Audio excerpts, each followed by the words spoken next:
और प्रधानमंत्री नरेंद्र मोदी इस वक्त आप तस्वीरों में देख सकते हैं किस तरीके से पूर्वोत्तर दौरे पर हैं और साथ साथ गृह मंत्री अमित शाह भी दिखाई दे रहे होंगे। और रीमा, जिस तरीके से हम हमेशा से बात करते रहे हैं कि प्रधानमंत्री नरेंद्र मोदी जहां जाते हैं वहीं के रंगों में रंग रच बस जाते हैं। बिल्कुल, और भले ये चुनावी प्रदेश हो लेकिन इससे अलग हटके हमें पूर्वोत्तर के राज्यों को, वहां के लोगों की भावनाओं को समझना होगा, क्योंकि हमने जब भी देखा है कि पूर्वोत्तर के किसी भी राज्य में अगर देश के प्रधानमंत्री है तो उन्हें बेहद खुशी होती है और इस बात को वो खुले मन से स्वीकारते भी हैं कि अब से पहले हमने ऐसा नहीं देखा। सबसे ज्यादा हिंदी पट्टी के राज्यों पे फोकस किया जाता था, जो भी दिल्ली में बैठा हुआ प्रधानमंत्री हो या जिसका भी शासन रहा हो, लेकिन अब दौर बदला है, वक्त बदला है, हम पूरे भारत को एक साथ लेकर चल रहे हैं। अगर हमारे लिए जम्मू कश्मीर महत्वपूर्ण है तो हमारे लिए उत्तर प्रदेश भी महत्वपूर्ण है, तो हमारे लिए असम या फिर ये अभी मेघालय की जो तस्वीरें दिखा रहे हैं, ये देश के प्रधानमंत्री का कहना है कि भारत का जो भी कोना है वो उनके दिल में बसता है और दिल में बसने का नतीजा उनकी वानगी, उनका चेहरा, उनकी तस्वीरें और उनका जो लिबास इस वक्त आप देख रहे हैं,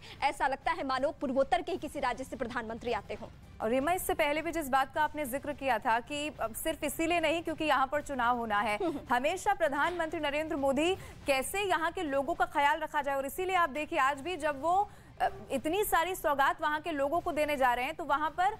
बहुत छोटे मुद्दे भी हैं। किसानों के लिए भी उनके पास बहुत सारी सौगात हैं। इसके अलावा आवास, सड़क, इन सबका भी आज ख्याल रखते हुए प्रधानमंत्री नरेंद्र मोदी ने बहुत सारी सौगात वहां के लोगों को दी है। तस्वीरें जो आप देख रहे हैं, प्रधानमंत्री नरेंद्र मोदी वहीं के रंग में रंगते हुए कैसे नजर आ रहे हैं, और भीड़ जहां तक आपकी नजर जाएगी प्रधानमंत्री नरेंद्र मोदी की एक झलक पाने के लिए, उन्हें सुनने के लिए वहां पर पहुंची हुई है। और सबसे बड़ी बात जो ये है वो ये कि तवांग में जिस तरीके से हमने क्लैश देखा चाइना और भारतीय सेना के बीच में, साफ तौर पर ये बड़े मोराल बूस्टर के तौर पर होगा। एक चीन के लिए एक बड़ा मैसेज होगा। देश के सबसे कद्दावर नेता और प्रधानमंत्री और साथ साथ केंद्रीय गृह मंत्री अमित शाह की नॉर्थ ईस्ट में मौजूदगी जाहिर तौर पर एक तरीके से चीन को बड़ी तौर पर आंखें दिखाने की कोशिश है कि चीन अपनी हरकतों से बाज आ जाओ, नहीं तो अंजाम बुरा होगा। और समय समय पर हमारी सेना ने और कुछ प्रधानमंत्री नरेंद्र मोदी की ओर से इस तरह का बड़ा मैसेज भी दिया जाता रहा है। लेकिन आज क्योंकि वो शिलांग में मौजूद है, मेघालय और उसके बाद त्रिपुरा जाएंगे, दोनों ही चुनावी राज्य है, लेकिन इससे इतर प्रधानमंत्री नरेंद्र मोदी का वहां पर पहुंचना, क्योंकि आमतौर पर माना जाता था कि मेन स्ट्रीम से